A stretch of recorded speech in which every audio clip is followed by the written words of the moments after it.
Sanskriti University for excellence in life. BTech Agri BSc lateral entry.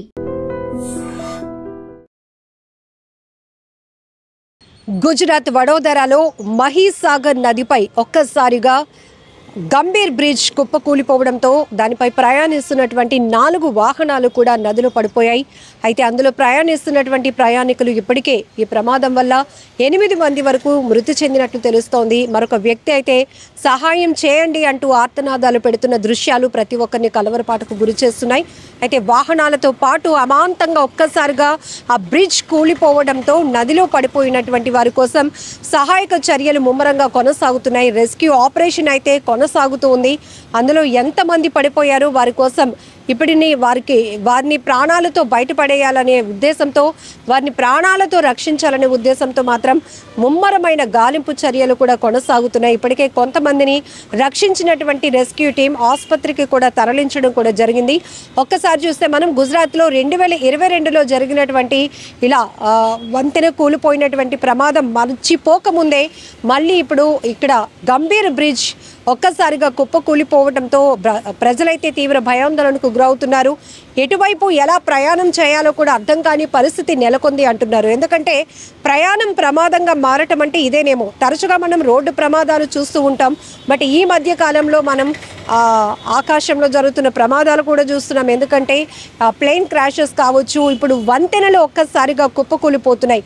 కొన్ని ప్రాంతాల మధ్య రాకపోకలకు సిద్ధంగా ఉన్నటువంటి మార్గమైనటువంటి వంతెనలు కూడా కూలిపోవటం ఇప్పుడు ప్రజల్ని తీవ్ర భయాందోళనకు గురి చేస్తోంది. ఇక్కడ గంభీర్ బ్రిడ్జ్ కూడా 1980-90 మధ్య కాలంలో దాన్ని అయితే కన్స్ట్రక్ట్ చేశారు. ఇప్పటికీ కూడా అంటే 45 ఏళ్ల వరకు కూడా వాటి స్పాన్ ఉన్నప్పటికీ ఇంకా అంటే పూర్తి స్థాయిలో శిథిలావస్థకు చేరుకుంటున్నాయి. వీటి నిర్మాణం ఎలా జరిగింది, దాని నాణ్యత లోపం కావచ్చు, లేకపోతే కొన్ని కూలిపోవడానికి సిద్ధంగా ఉన్న వాటిపైన మానిటరింగ్ జరగాలి. కొత్త వంతెనల నిర్మాణం కూడా జరగాల్సినటువంటి అవసరం ఉంది. కానీ ఇలా ప్రమాదాలు జరిగి ఒక్కసారిగా వంతెనలు కుప్పకూలిపోయి అందులో ప్రజలు ప్రాణాలు కోల్పోతున్నప్పుడు ఒక్కసారిగా ప్రజలు తీవ్ర భయాందోళనకు గురవ్వాల్సినటువంటి పరిస్థితి ఇక్కడ మనం చూడొచ్చు. నిర్లక్ష్యం, భద్రతా వైఫల్యం కూడా ప్రధానంగా కనపడుతోంది. ఎందుకంటే ఇక్కడ వడోదర నుంచి ఆనంద్ పట్టణాల మధ్య రాకపోకలు పూర్తిగా ఈ ప్రమాదం వల్ల అయితే నిలిచిపోయాయి. సో ఇప్పుడు ఈ వంతెన కనెక్టివిటీ అనేది లేకపోతే కనుక ఊర్లకు మధ్య కనెక్టివిటీ పోతోంది. ప్రజలు చాలా తీవ్ర అసౌకర్యానికి గురి కావాల్సి వస్తోంది. అనుకోకుండా వంతెనలు ఇలా బ్రిడ్జ్లు ఒక్కసారిగా కుప్పకూలిపోతే ప్రజలు, అందులో అమాయకమైనటువంటి ప్రజలు, అప్పటి వరకు వంతెనలపై ప్రయాణించే ప్రజలు ఒక్కసారిగా తమ ప్రాణాలు అలా రిస్క్లో పడిపోయినటువంటి పరిస్థితి ఉంటుంది. ఇప్పటికే ఈ ప్రమాదంలో అయితే కనుక మొదట 3 చనిపోయారన్నారు, ఆ తర్వాత మరొకరు చనిపోయారు. ఇప్పుడు మృతుల సంఖ్య 8కి చేరుకుంది. అయితే ఇందులో ఎవరైతే మునిగిపోయి ఊపిరాడలేనటువంటి పరిస్థితిలో ఉన్న వాళ్ళని ఇమ్మీడియట్గా రెస్క్యూ చేసి హాస్పిటల్కి తరలించడం కూడా జరిగింది. ఇంకా ఎంతమంది ఉన్నారు? భారీ వాహనాలతో పాటు జనరల్గా అయితే మనం పెద్ద వాహనాలు ప్రయాణించినప్పుడు ఐడెంటిఫై చేయడం ఈజీ అవుతుంది. ఇప్పుడే ఈ వంతెన పైన ఒక లారీ వెళ్ళటం చూసాం, కారు వెళ్ళటం చూసామని. బట్ ఒకవేళ ఎవరైనా వాక్ చేసుకుంటూ వెళ్ళినా, లేకపోతే ఆ భారీ వాహనాలు ఎంతమంది ప్రయాణికులు ఉన్నారో ఇక్కడ చెప్పడానికి కూడా కష్టం. ఎందుకంటే ఆ పరిస్థితిలో ఎవరు ప్రాణభయం ఎలా ఉంటుంది, అంత ఎత్తు నుంచి ఒక్కసారిగా వాహనాలతో పాటు ప్రయాణిస్తున్న వాహనాలతో పాటు అలా నదిలో పడిపోతే వాళ్ళు అసలు గుండెలు గుబేలమంటున్నాయి కదా. మనం వినటానికి చూడటానికి ఈ దృశ్యాలు ఎంత భయానకంగా ఉన్నాయి. ఇలాంటి పరిస్థితులు ఒక్కసారి మనం చూడొచ్చు.